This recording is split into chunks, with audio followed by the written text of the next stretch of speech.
So here's the deal. Kim is going to speak about sort of the trends that we're seeing in positive organizational scholarship, give you some of the basics. This is a research-based program, and Kim has been very involved in developing it for over 20 years. Probably the most common tool that I use in my coaching is the competing values model. Some of you know this. It's I think of it as the 4 C's model: the competition, kind of in contrast with the collaboration, and then the creativity or the innovation that's often in contrast with the controls in an organization. And if you don't know that model, it's pretty simple to learn, but it's a powerful model. I use it in my coaching, I use it in my clinical work, and it really helps people. Like, just give you an example, Kim, yesterday. Kim, I was working with an individual who was having trouble with his son. This is a clinical case. And I used that 4-quadrant model, and I said, okay, as you're describing your son, he's a strong, creative type. You are a strong control type. Those are your personalities. You guys have to understand that, but your son is not going to get it, but you can get it, so you need to move more to the create. So it's this really simple 2-minute thing, and it's like, oh my God, that's so helpful. So I think it's got a lot of applications, and it's one of the inventions that, among many, many tools that Kim has brought to us, and it's been used probably far wider than you could even imagine. So it's with great pleasure I present Dr. Kim Cameron. Thank you, Rob. That side. I've been told I need to stand on this side of the screen. Great. So,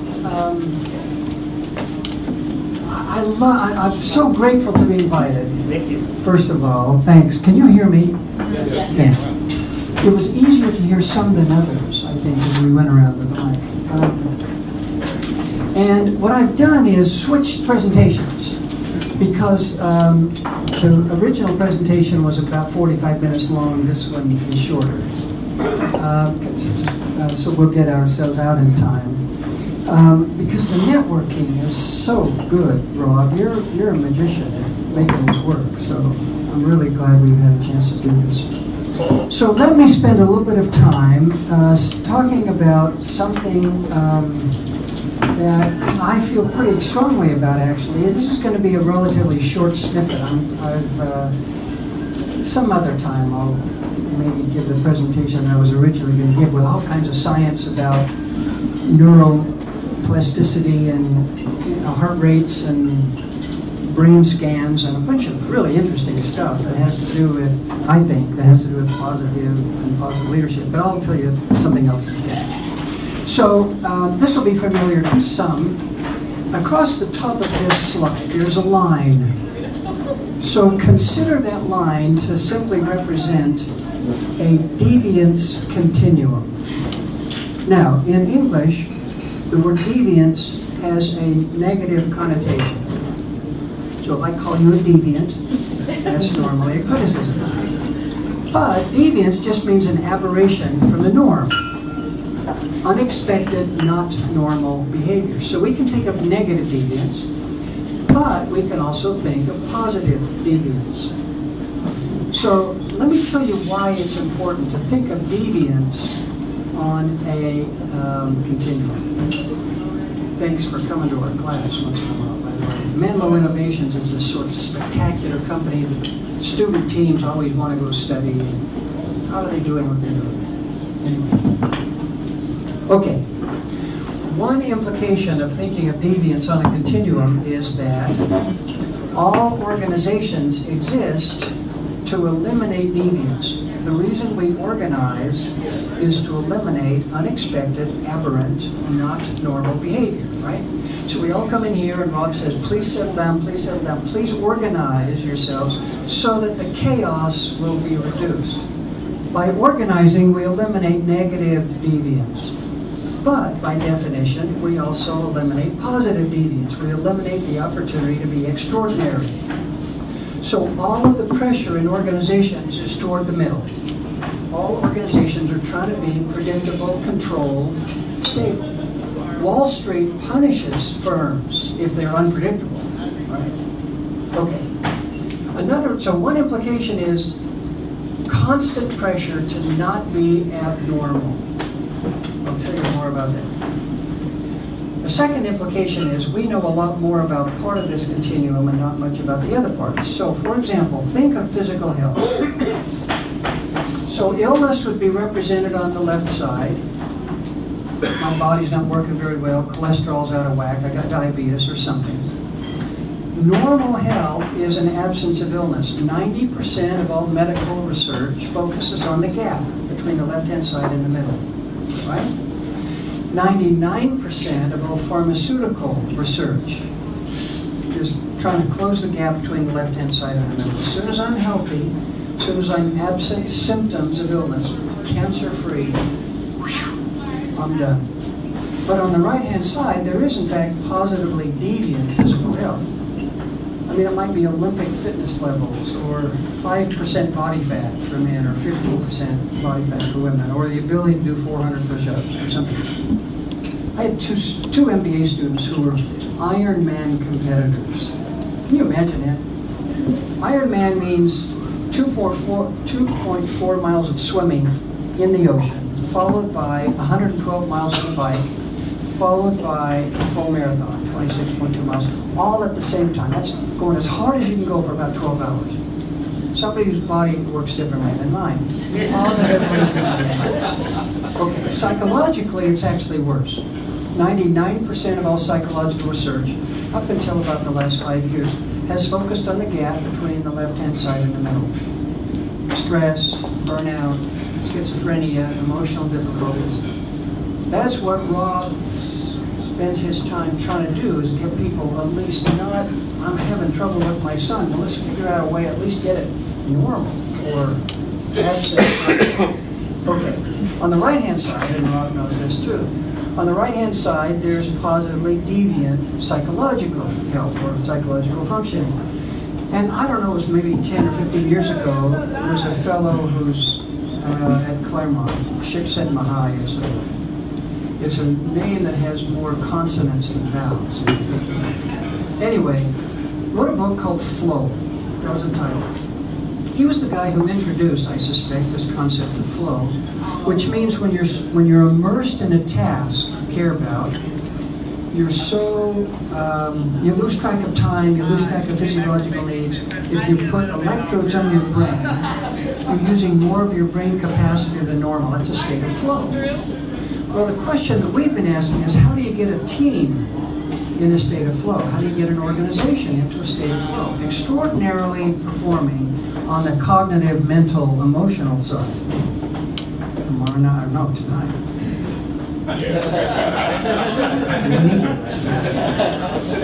Okay.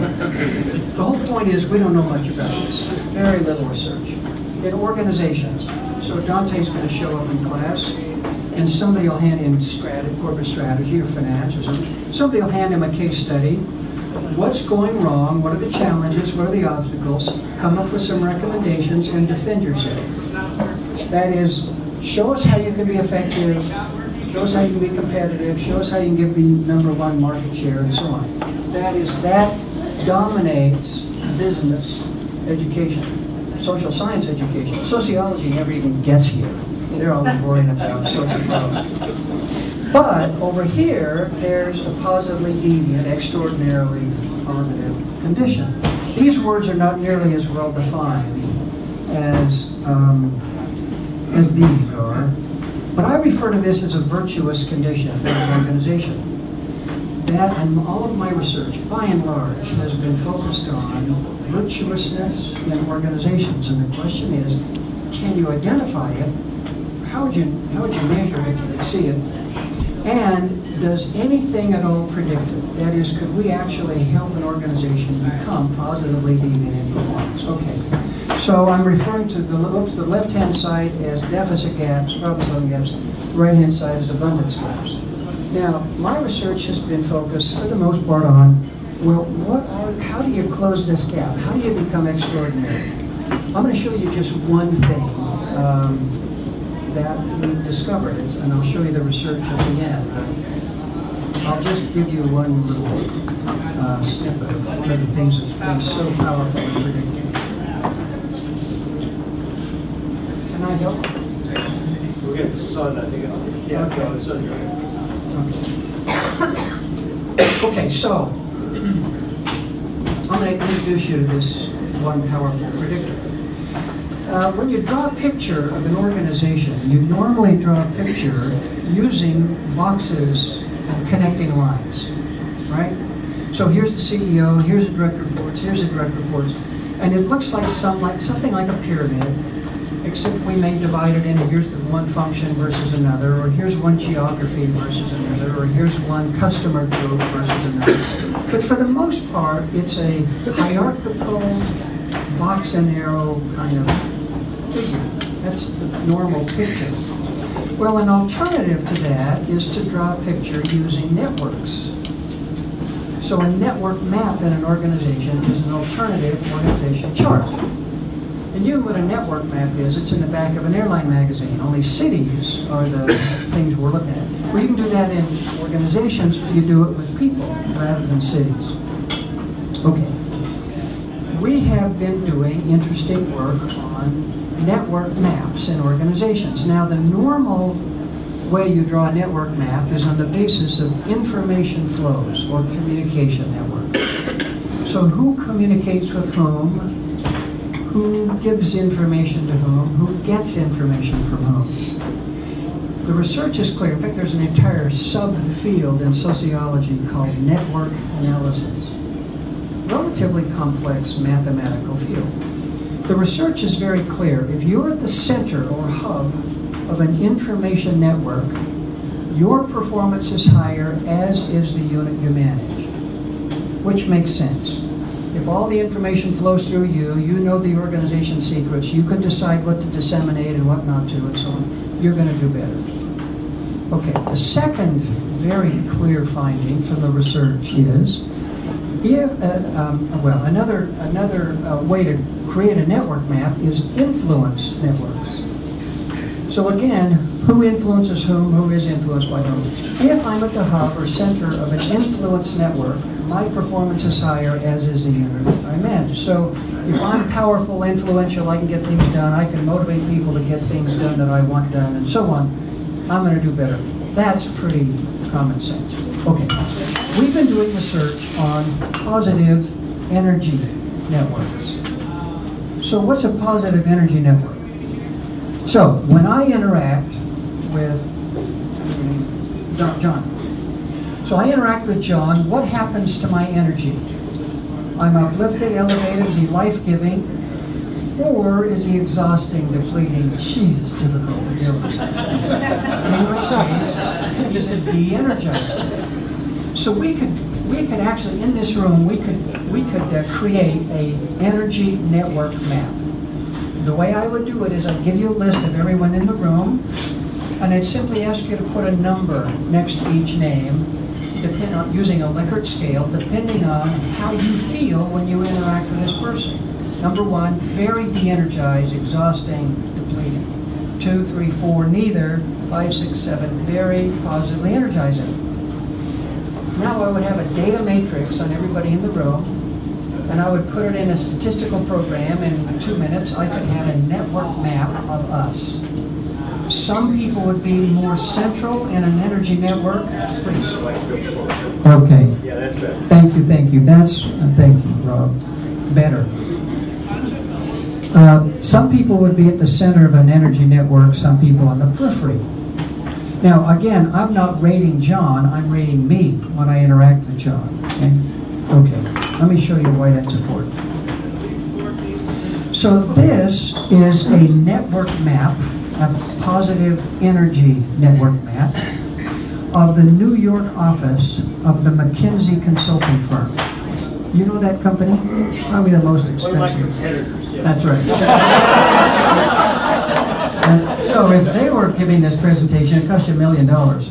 And you'd only get the first 3 slides, and you say, okay, you want the rest, you got to give me another $1 million. Okay, here's why I show you this network map. This is produced in a 3-dimensional form But and you collapse it into two dimensions, it looks a little fuzzy. But you see lots more connections in the middle than on the outside. Okay, here's why I show you the map. I want you to look at the key on the right-hand side. So the blue dots represent, here they're labeled principals and directors. These are the partners. These people are literally making $5, $6, $7 million a year and up. The yellow dots, on the other hand, represent people who are the newbies. They're the new MBAs. They're the people who are working 90-hour weeks, killing themselves, trying to make their way. The junior folks. Okay, here's why I show it to you. Look. There's letters next to each of these names. They're next to the dots, rather. There are some of these senior level people making $6 million a year, not energizing anybody.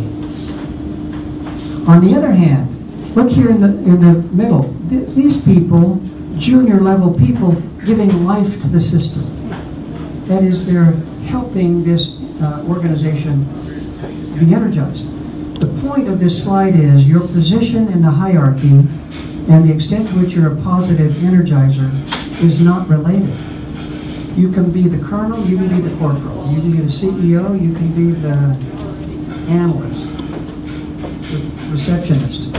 Doesn't matter.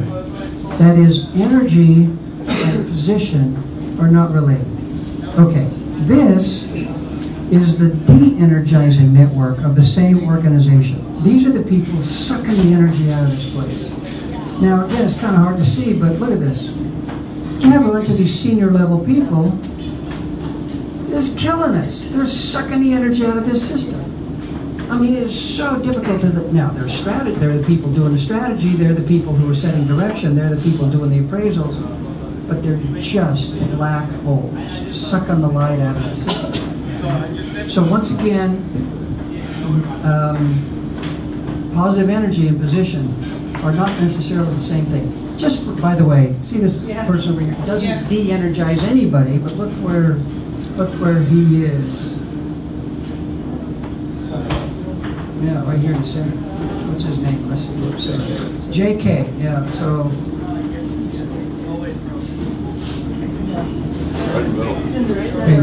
Yeah. So this guy is. This is the person you want. Okay. Just another slide. This shows you an organization that has. We took everybody in a managerial role, collapsed them into one category, called them supervisors. Everybody in a non-managerial role, we collapsed them into one category, called them non-supervisors. So we just have two colors. This shows you the de-energizing network in this organization, have to be a public sector organization. And you notice where the de-energizers are. There, I put a little box around them. It's hard to see the green versus yellow bullets. But this shows you the de-energizing network when you take out the supervisors. It essentially goes away. We're fine, thank you very much, except for those hot dogs who are running the place. To their credit, they said, okay, we have a leadership development challenge. And our challenge is to develop positive energizers, which they did. Implication, positive energy is a set of behaviors. It is not a personality attribute. It's not charisma. It's not being the first to talk. I mean, you know some people who are like this. They just take up time. They don't energize anybody. Versus others who are much more demure, much less demonstrative, but who give life to the system. All right. There's actually one other one. There's some studies done of the personality attributes of positive energizers.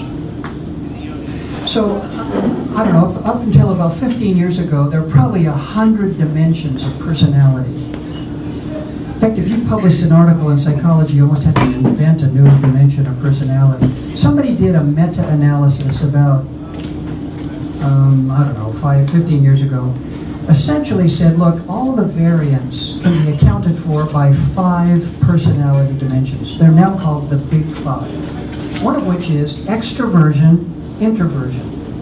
So you know extroverts versus introverts. The correlation between positive energy and extroversion, introversion is essentially zero. It's not zero, but it doesn't matter. It's not, activity. It's much more it's another set of factors. I'll show you some behaviors in a minute. But anyway, the whole point of this slide is you can learn it, you can develop it.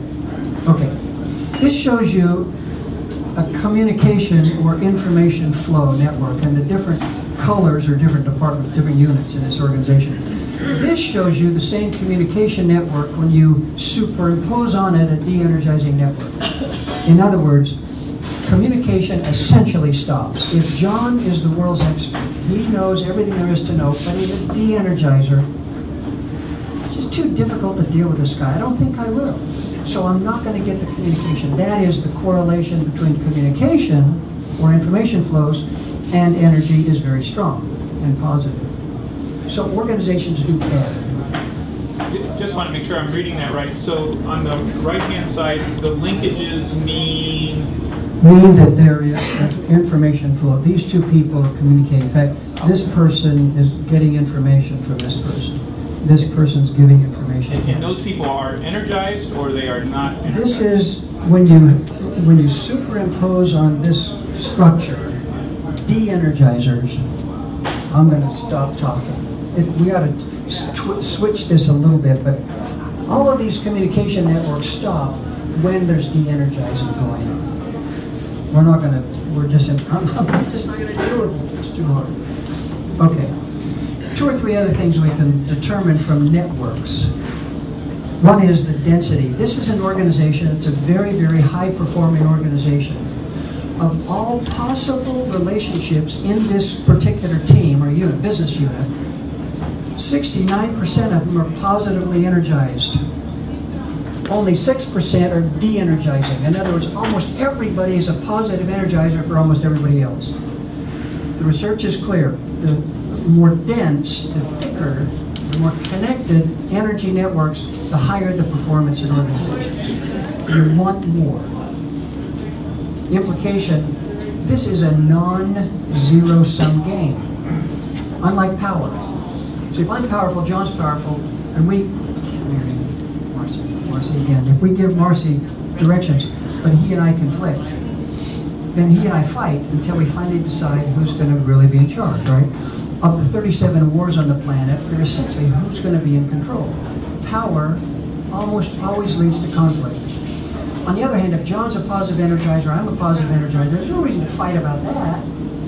That is, we tend to collaborate, or we're attracted to one another. It's called a heliotropic effect. We're attracted toward that which gives energy, positive energy to each other. Okay. Here's the most important slide. So people who are, as you'd expect, people who are positive energizers are higher performers. You'd expect that. But here's the surprise in the research. Your position in the positive energy network is 4 times more important in predicting performance than your position in the information network or the influence network. Now think about that. We spend most of our time, don't we, managing communication, information flows. Did you get the memo? Were you at the meeting? Do you understand?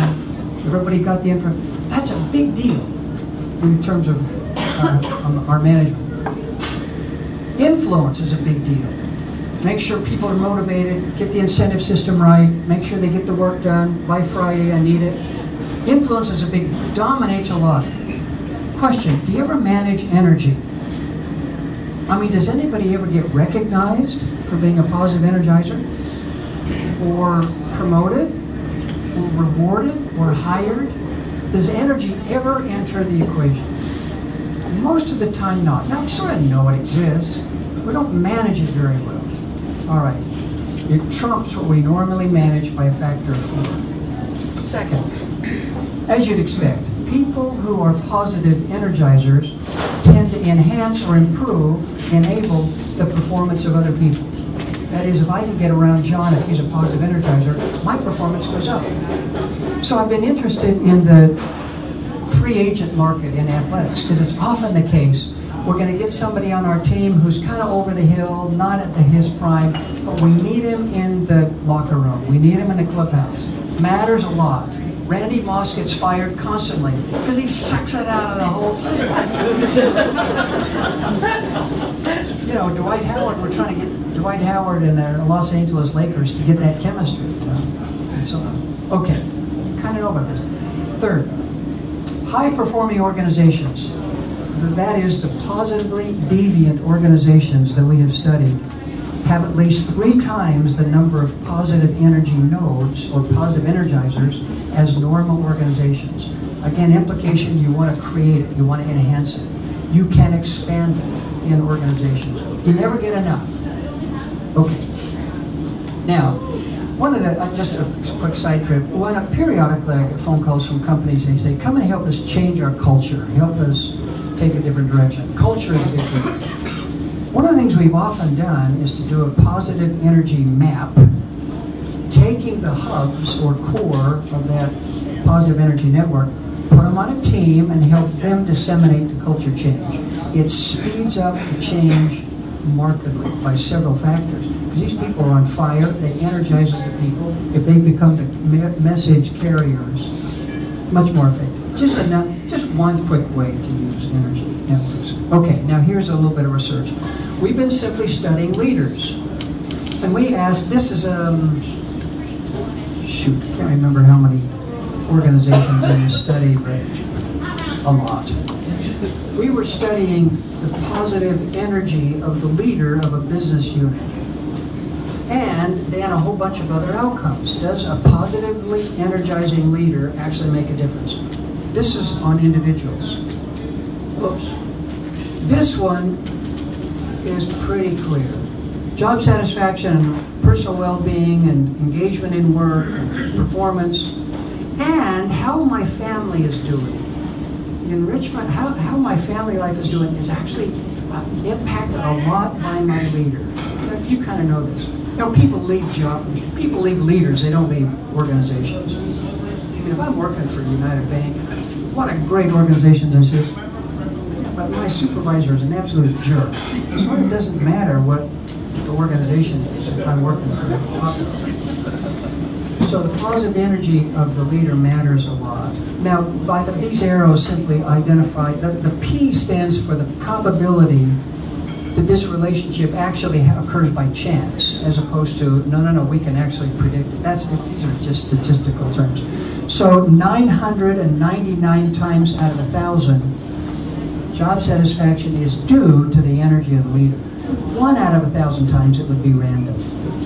In other words, this is a very strong, very powerful relationship. Those are big numbers in terms of prediction. And then the organization's performance itself, same kind of stuff. A very strong relationship between the leader and organization performance. The point is, you want it. You want positively energizing leaders. Okay, one other very quick. Please. Just so we can send these slides out to Sure. Yeah. So actually, I can't send you the maps because those were created by a colleague who doesn't want them on the internet. Okay. So whoever, we're going to send these out to. Yep. When I switched presentations, I switched to something I gave the other night at a CFO forum, and so I'm just using financial services as the illustration here. But what we've discovered is if I can enhance, improve, elevate the scores in an organization of their positive energy and some other positive practices, this is just one of maybe 15 different practices we've discovered make a big difference. But what this shows is we were using Wall Street firms. These are places who are purely in business to get money. I mean, of all the places it doesn't care about positivity and virtuousness and stuff, it's Wall Street, right? Show me the money. Even there, this is a study of 40 organizations, even there, when we measure profitability. Now, the controversy always is, wait a minute, Cameron, you're using profitability differently than we use it. Okay, we'll use 6 measures of profit, financial performance. Even so, we can account for almost half the variance. That's what this means. R square stands for how much of the variance in financial return can we account for if all we know is the positive energy and the positive practices going on in that organization. Almost half. I mean, holy cow, that's a significant predictor. And it's not only profitability, but it's a whole bunch of other stuff, just confirming those earlier studies. You get high scores in positive leadership and whatnot, you get customer retention, customer loyalty, employee engagement, all those kinds of things. Oops, okay. Now, I need to stop. One other very quick slide. This is not as rigorous a study because this is done where we simply interviewed people identified as positive energizers, and then we interviewed people who had identified others as positive energizers and asked them to talk about them. So here are just examples. This is not a comprehensive list, but it's a set of examples of the behaviors that positive energizers display. And what you're going to notice is there is nothing that's unusual, not rocket science. So, energizers connect with others as people. That is, they tend to be engaging. They're trustworthy, have integrity, they follow through, they're dependable. If I can't trust you, you will never energize me. They use abundance language. I'd love to hear about organizations will call each other colleagues or teammates, or in Ritz-Carlton, ladies and gentlemen, because it's just the way we want. And there's lots and lots of examples of people changing the language. You know, Disney, you wear a costume, not a uniform, you go to work, you go on stage, not to work, and so on. All right. Fully engaged in conversations, they're heedful, they pay attention, they solve problems, they're not. Do you have people in your life when the phone rings, you say, oh man, here's another problem? I do. I have a colleague who I think, oh man, let's call. They see opportunities. It's, sometimes yes and or no but. We could potentially. They smile. That's so common and typical, but this matters. They're genuine, they're authentic. It's not superficial.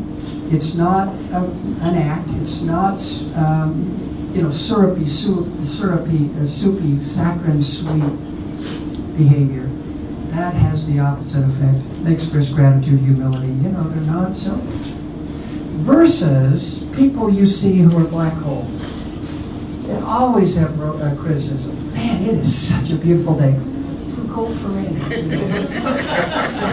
create problems. Do I have people in my life who are just problem creators? They never show up with solutions. They always show up with issues. They don't create opportunities for other people. They're selfish.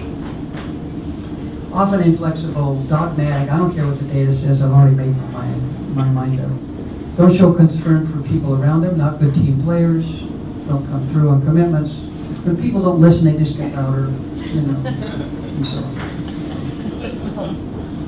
if you asked any, and I'm almost finished, Rob, if you asked any 100 people on this planet, now this is going to sound incredibly egotistical, but if you asked any 100 scholars, where's the best management and organizations department on the planet, they would pick Michigan. 70 out of 100 would pick Michigan, I would guess.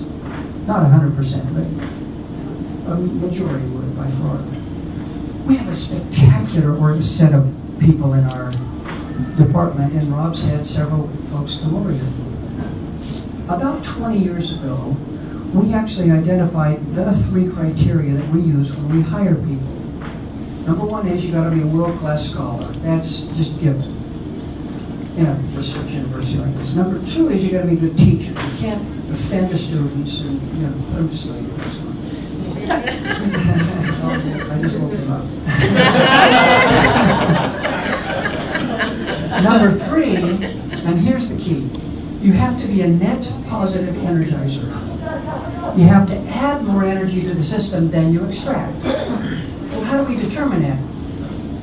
You got to be unselfish. You have to be interested in helping other people's work get better. You have to be interested in the questions that other people have. You have to be nurturing to doctoral students. You have to be a net positive energizer. And I tell you what, after 20 years, it is a spectacular place. We have world-class scholars who are genuine human beings who are just so delightful to be around, even when there's big disagreements. We went through a big disagreement yesterday, and several people in our department.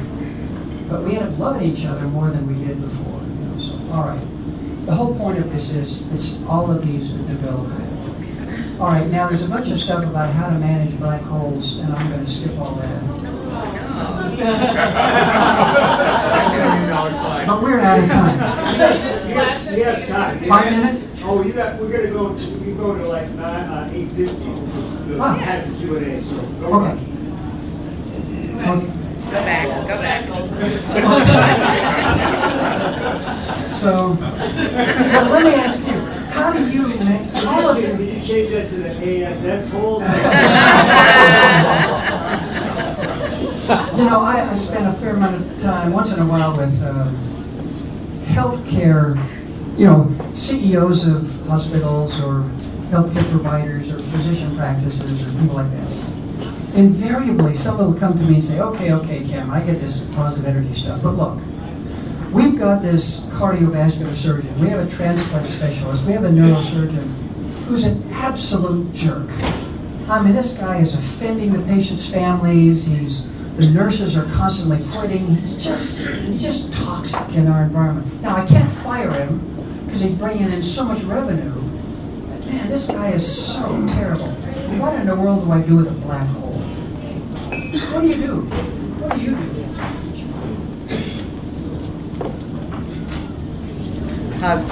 Hugs.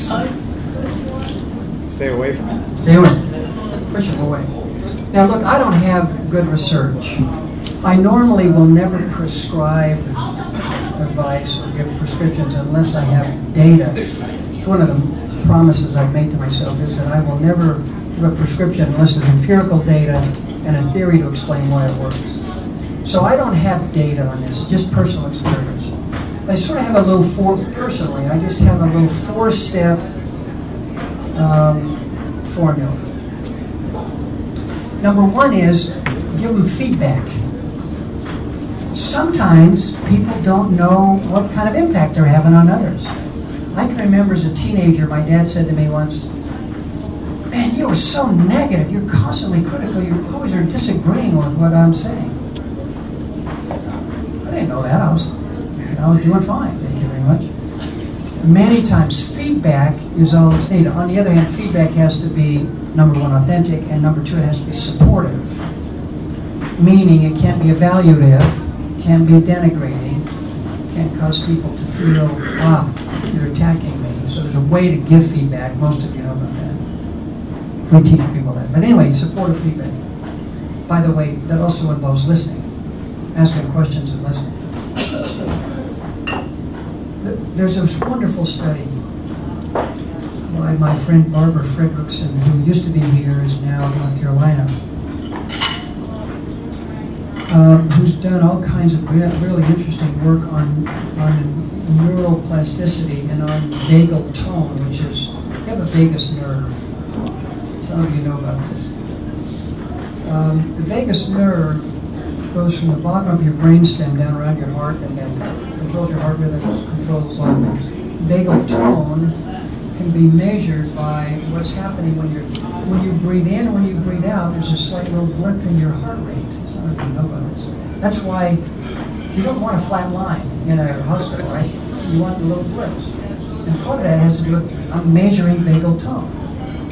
Well, as it turns out, you can manipulate, enhance, foster better vagal tone, in other words, better physiological health, by injecting positive energy into people's lives. And that happens with relationships, it happens with, Arbor even does loving kindness meditation, stuff like that. Okay. Feedback off and on. Second step for me is development. Sometimes people have no other alternatives.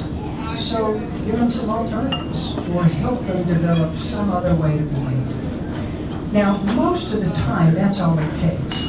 Because most people don't wake up every day saying, I'm going to see whether or not I can offend as many people as I can. Normally. All right, that doesn't work. 1, 2. Third step is make them perfect. Get them off stage. Take the microphone out of their hands. Put that surgeon over in the wing of the hospital. Give him a couple Army nurses who fight back. Let him do something. But don't let him infect everybody else. If that doesn't work, Fourth step, let them flourish elsewhere.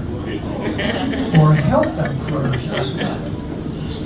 Now, it's not, we're going to throw you out, we don't care about you anymore, you're no longer of any worth. Rather, look, you're not flourishing here, we're not flourishing here, let's find a way where you can flourish and we can flourish. So, in no case do we ever say, I no longer care about you or your development.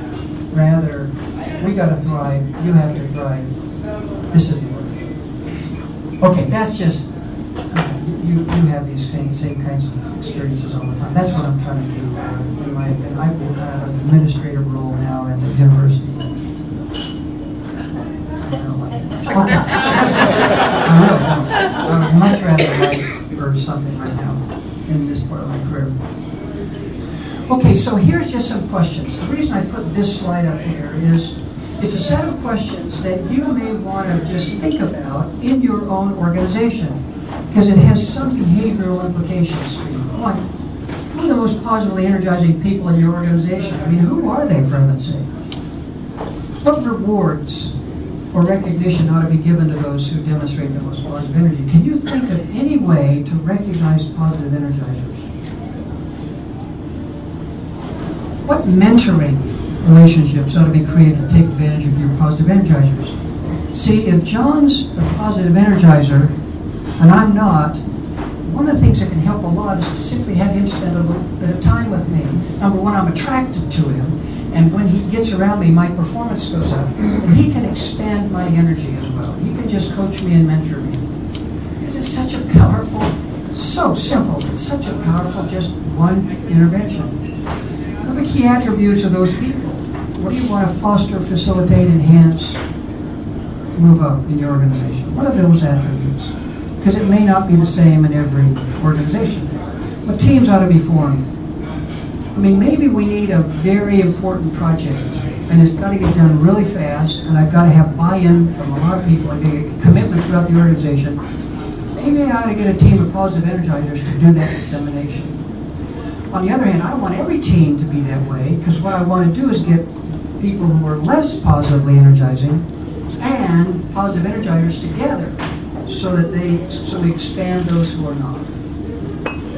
What's the density of the network? Of all possible connections, are there breaks? Are there relationships that need a little nurturing and assistance? I found myself the other day. We were in a meeting, a very intense meeting. Intense meetings at a university are meetings where we have to make decisions about tenure or promotion. They're lifelong decisions.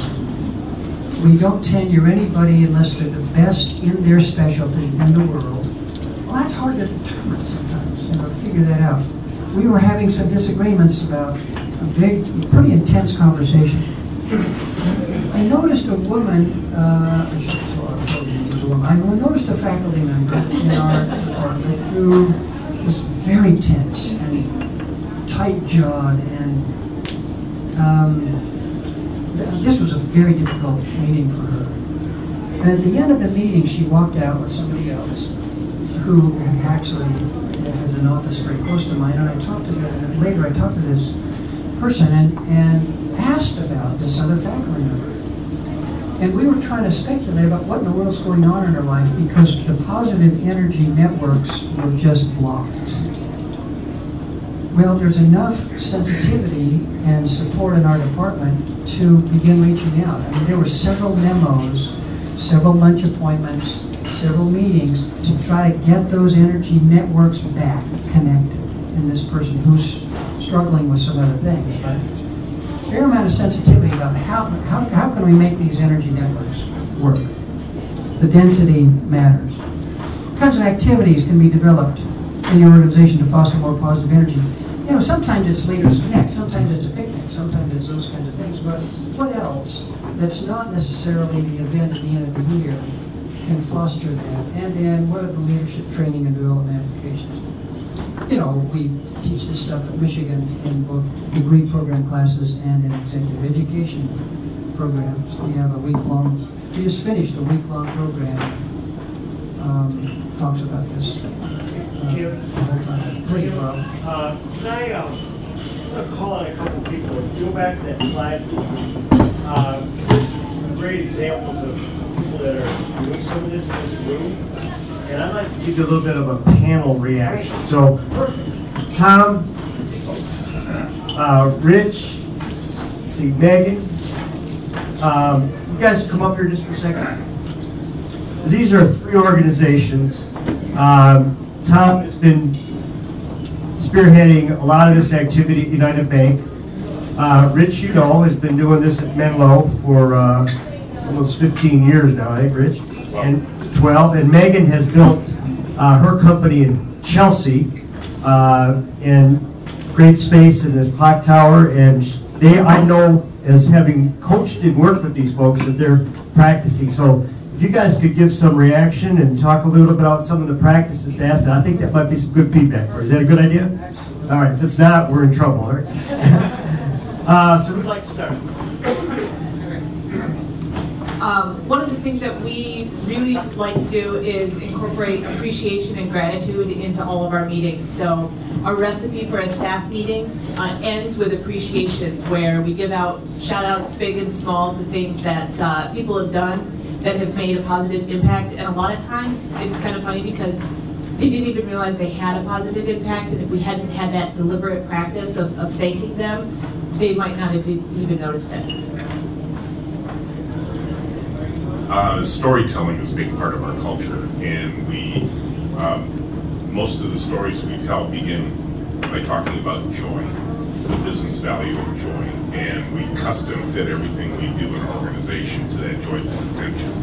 And by telling that story over and over again, the world has paid attention. We did over 240 tours for 2,200 people last year alone who just come from around the world to see them. 2 quick things. One of our, I guess, revamped core values is solutions together. So we always try to bring that out when you're in a tough meeting, or trying to just keep reminding people about that and what it's about. Second quick thing is we rolled out a new recognition program, online, paperless, but it's a peer-to-peer program on our intranet where people can do shout-outs to each other. And at first we were wondering, would people really gravitate towards this? And it's just taken off like wildfire. People love seeing their names on the intranet. It's easy, it's quick, and it's all about positive energy. So it's one of those little things maybe you try, and it's had a big impact. Kim, any comment, reactions? Kim has left the scene, and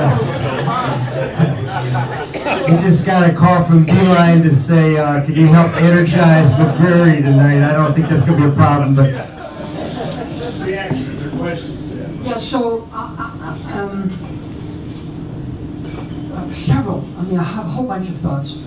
We try to start every meeting with a 30-second around the table saying, what do you celebrate? What should we celebrate? What's the best thing that happened to you in the last week? What's great? Because we're trying to inject energy right away into the system. As opposed to at the end, that's an interesting thing about at the end, giving appreciation and so on. So, I'm just interested in your rationale. You know, it's a positive spin out for the meeting, and it gives you an opportunity, while you're in the meeting, you can kind of grab something and be thinking about it. We start our days with a huddle, similar to the Menlo huddle, and a lot of companies do it.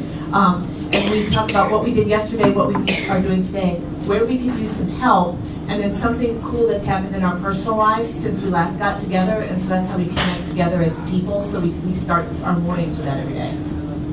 I just want to say something at the end. A lot of times you get people together, and if you're talking about a difficult subject, if you don't do the appreciates at the end, what I find is you kind of exit the meeting with a pall over the group, and yet if you've gone through some really difficult, important stuff, and then you end with appreciates, you just lift that pall right off the group, and they walk out and they actually talk about that ending of the meeting for days afterwards.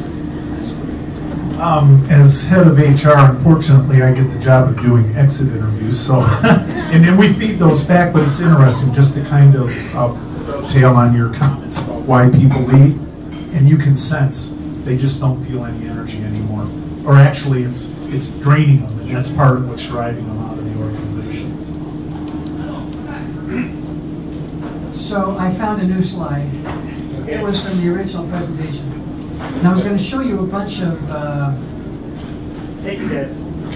Yeah, oh, thanks a lot.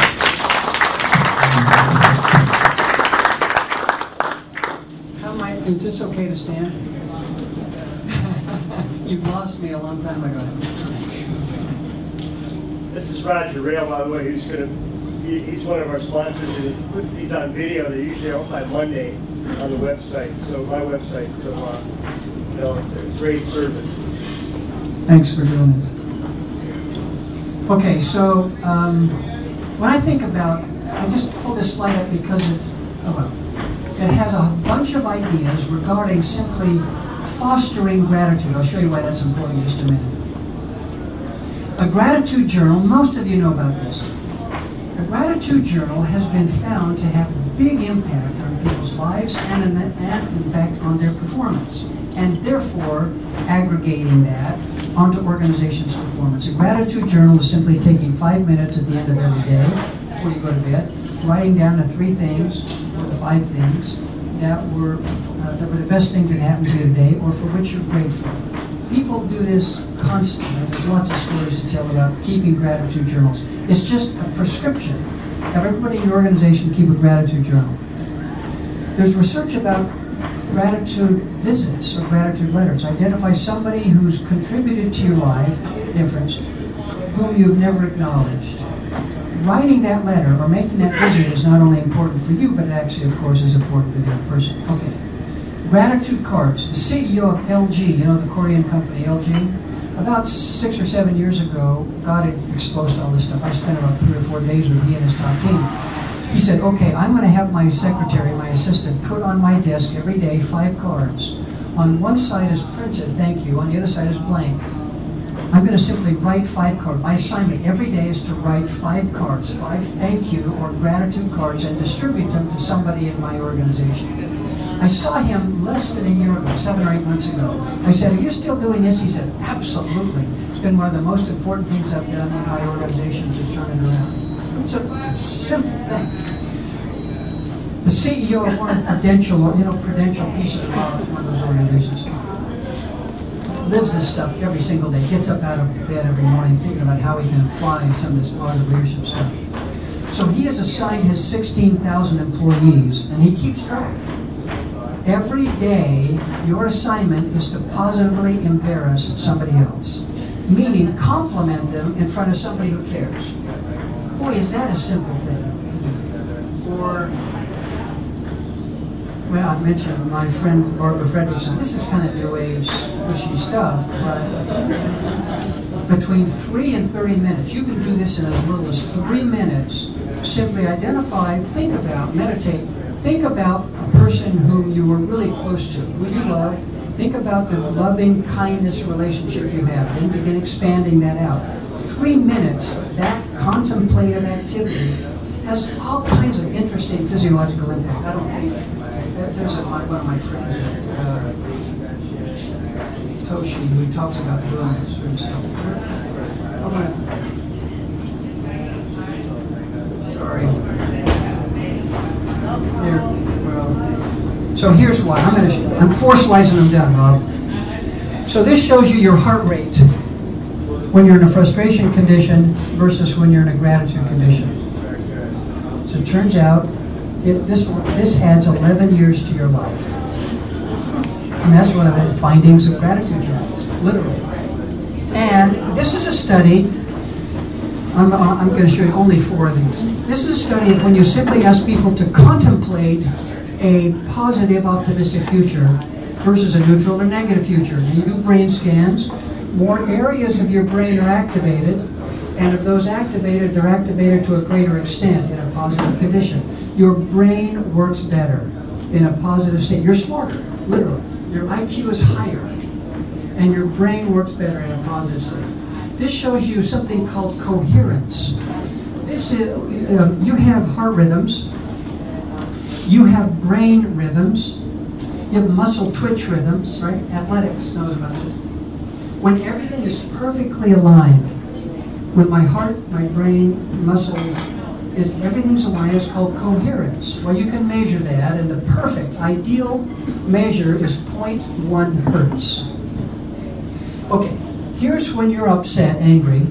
Here's where you're relaxed. This is where you're asleep. Your autonomic nervous system takes over. This is where you're in a gratitude state. Or, by the way, it's not only gratitude, it's almost any virtuous state. You are perfect. You cannot get better physiologically.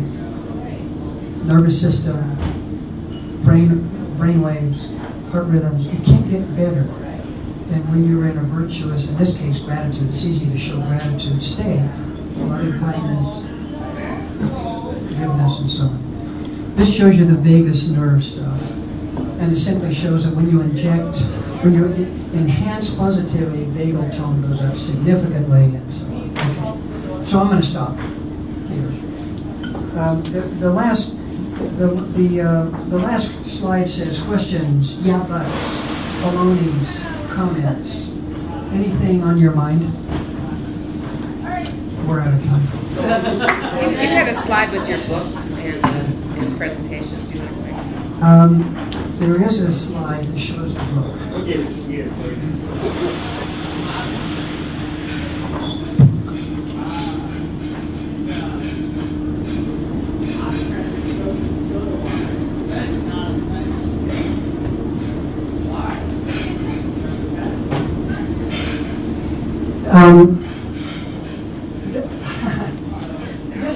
This is a little book. This is only 120 pages or something. It's an airplane ride. It was designed specifically to sort of present the data, provide evidence that this stuff actually works. Positive leadership really works.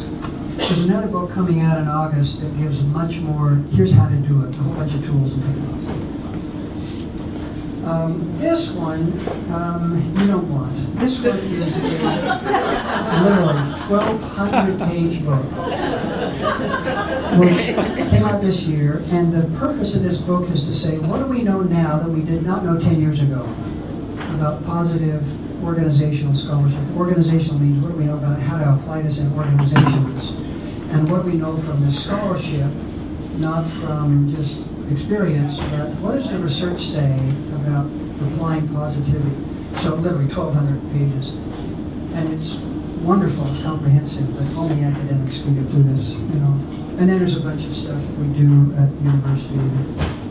We spent a week of intense practicing as well. Kim, how is your time?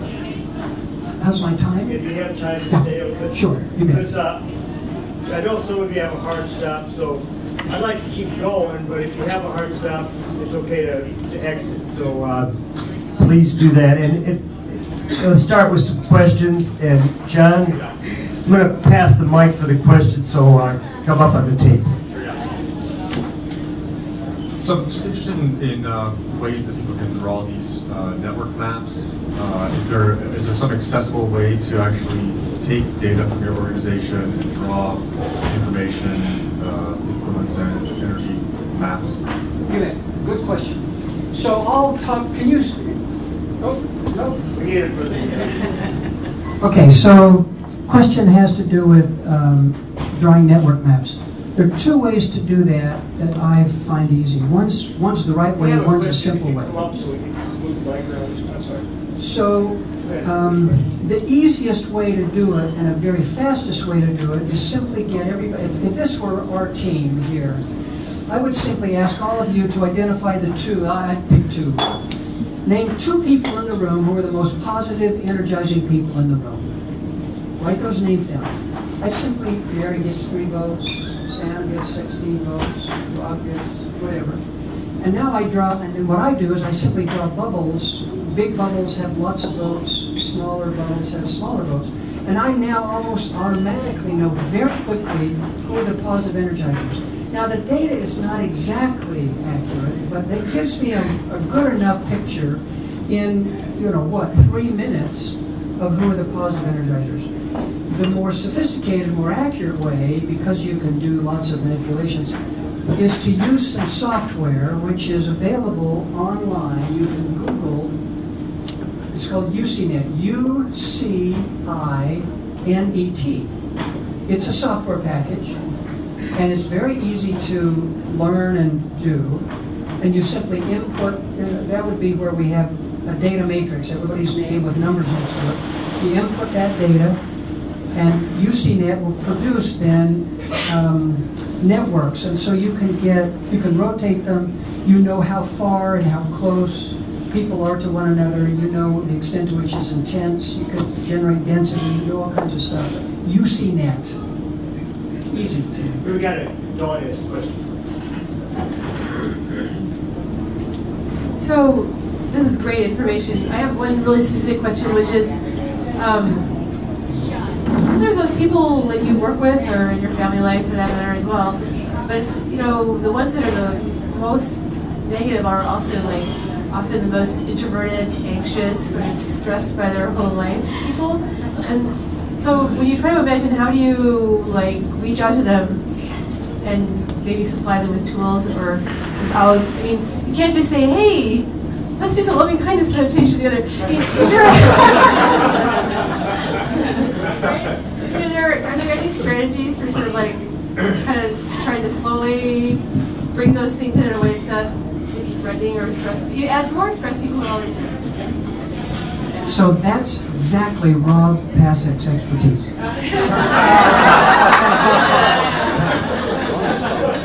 But I think that you make an important point, and that is we are wired in certain ways. I mean, you talk about extroversion, introversion. I was talking about father and son, control and create.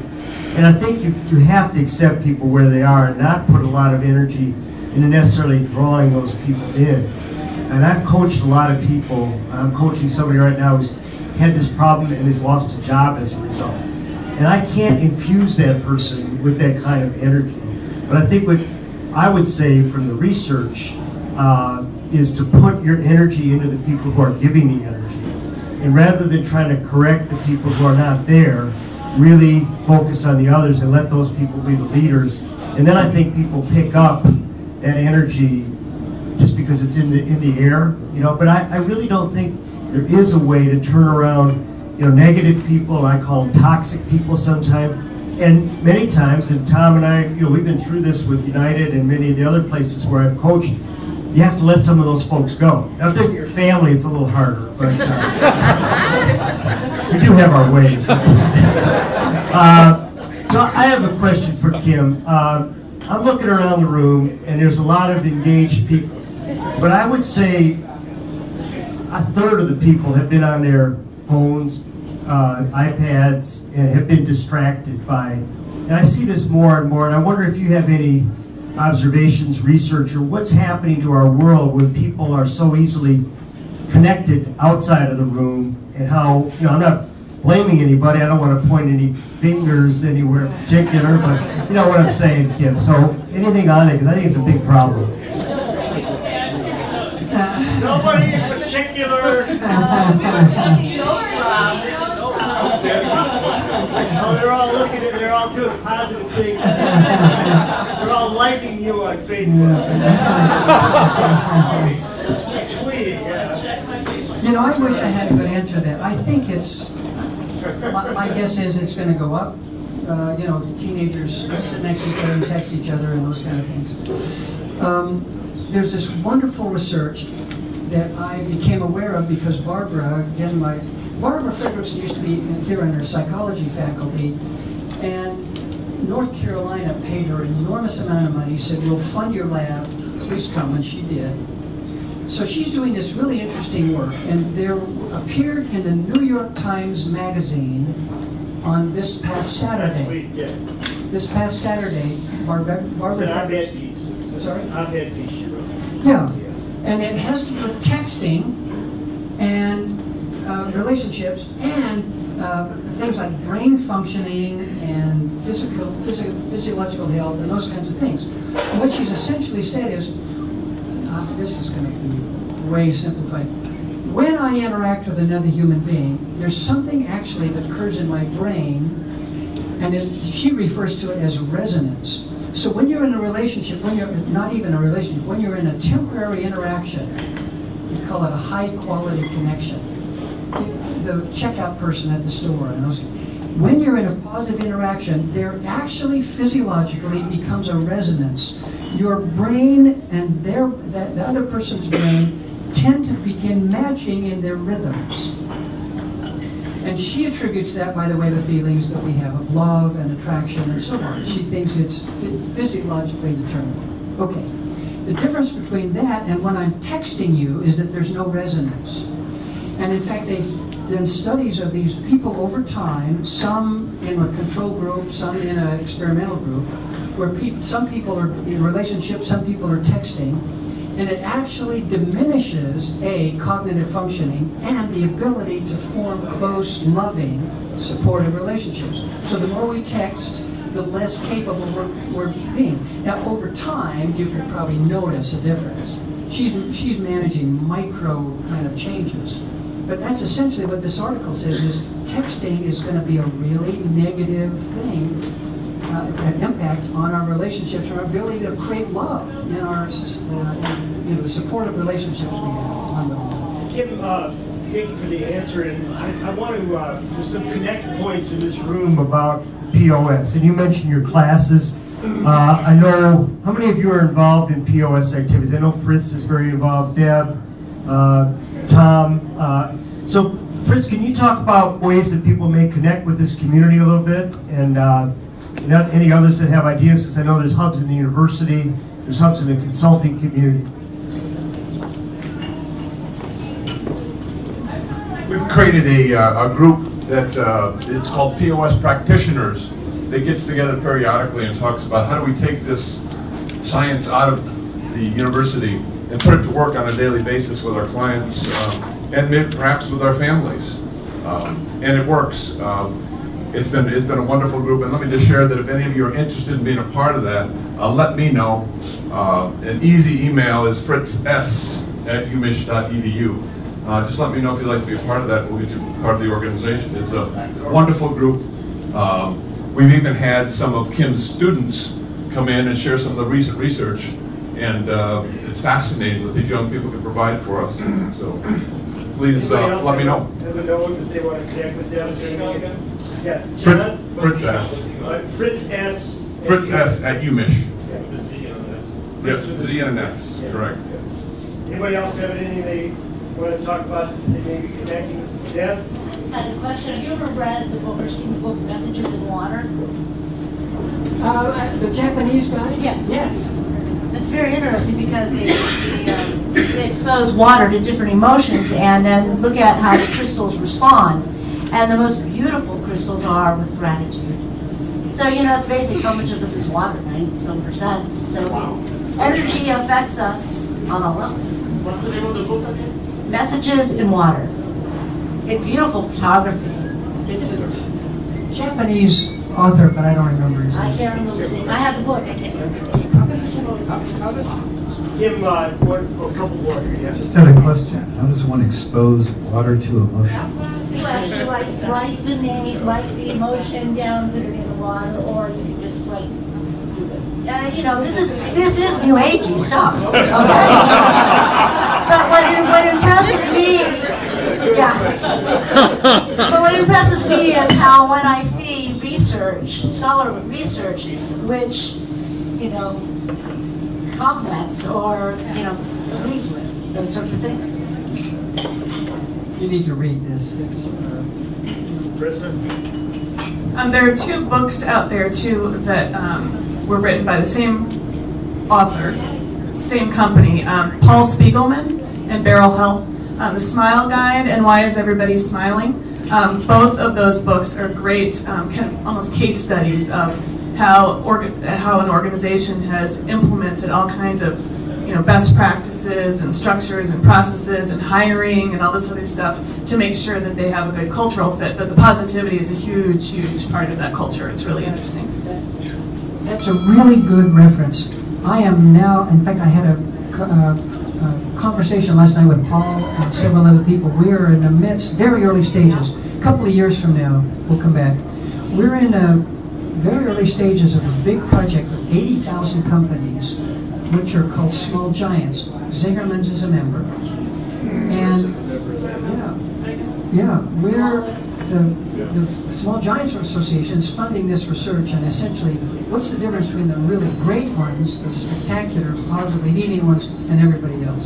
We're doing both surveys of 80,000 companies and also a whole bunch of sort of in-depth case studies and qualitative stuff. So we'll know in another couple of years. I also want to give you a, can I positively embarrass you? Or,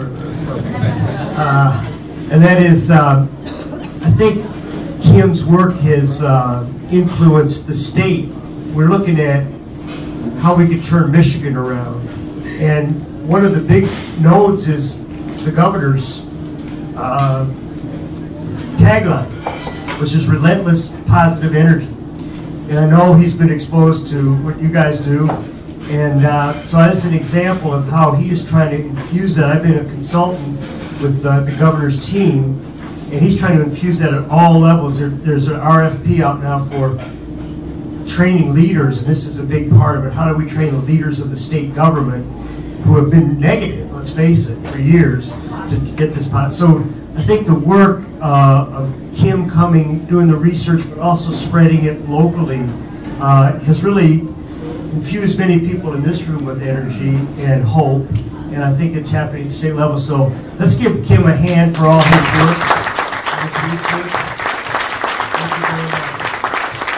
Standing O, how about a standing O? He hasn't had that since the past.